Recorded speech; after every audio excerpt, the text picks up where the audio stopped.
this movie, we're going to cover drawing in Crystal reports with simple objects. When I refer to simple objects, I mean simple lines and boxes, and the options that come with. These boxes and lines can help align the report and help the eye follow the report better, especially if there's tons of data to deal with.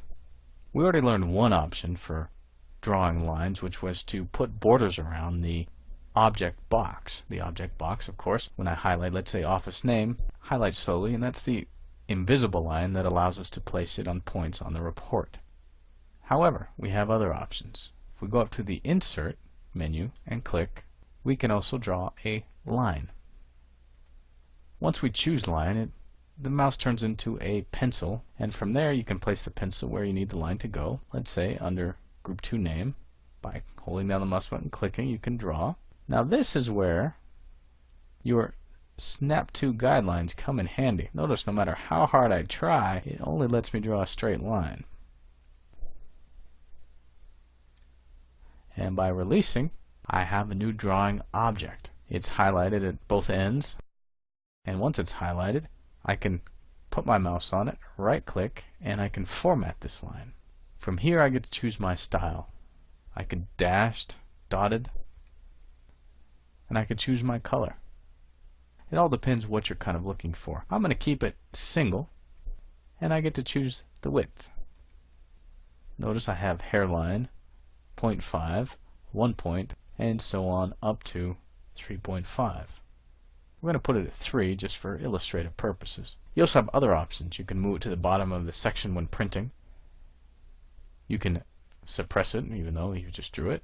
You can repeat on horizontal pages. You can lock its position and size, and you can also make it read only. Let's go ahead and press OK. Notice how thick our line now is. Now if we click on Preview, for every Group 2, which is year, we have a nice thick line. Now, of course, our group name's a little out of whack, but if I highlight that field, I can drag it up just slightly. This helps the eye follow the data a little bit better. Now, granted, this report will win no design awards, but for illustrative purposes, it serves the point. Let's go back to our design view. The second option that Crystal allows you is to draw boxes. Sometimes boxes do come in handy. For highlighting certain sections you need highlighted. Go ahead and click on Box. Again, we get the same pencil, but this time it has a slightly different effect. I'll put it here in the corner, hold the mouse button down, and drag. Notice I now have a box highlighted. And I release. If I put my mouse on that box, I can right-click, and I can format the box.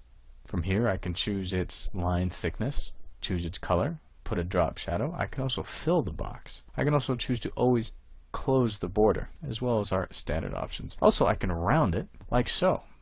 I can either use the up arrow to up the percent, or use this handy bar. Now, if I round it to 100%, I get an ellipse. Now, if my box that I drew had equal sides, I would get a circle. You can also make it more just kind of design-oriented, rounded as opposed to square. Again, your style lines includes dashed, dotted, and your other options. Now, of course, your boxes are going to be limited by the size of your section, so if you need more size, it's easy enough to increase the section size, as I've just done. Put your cursor and click on the box, and notice we have these nice little square box guidelines. We can grab that and drag it down a little bit, and now we have a circled in box. Now, if we look at our Preview tab, we have this. Not winning any design wars, but this can really help. We can also right-click from here, format our box, and choose to take it back to single. Instead of rounding it, make it perfectly square by changing the rounding to 0. A little more clean. The options on your drawing objects are sort of limited. I'll show you one more example. Go to the Design tab. Go ahead and increase the report header down quite a bit. Insert a line. Choose a point down here close to the bottom on the left-hand side. Hold the mouse button down. And you see what happens? I can draw my lines up. I can insert another line and draw them across. So as you can see, we have a few options. Let's go ahead and insert one more line.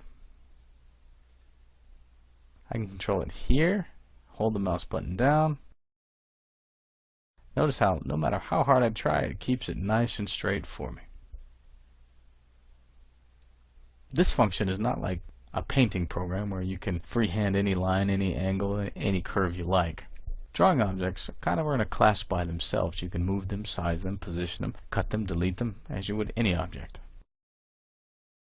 Mostly these are used to help guide the user through data or to highlight certain sections. That way the eye follows the data a little more naturally.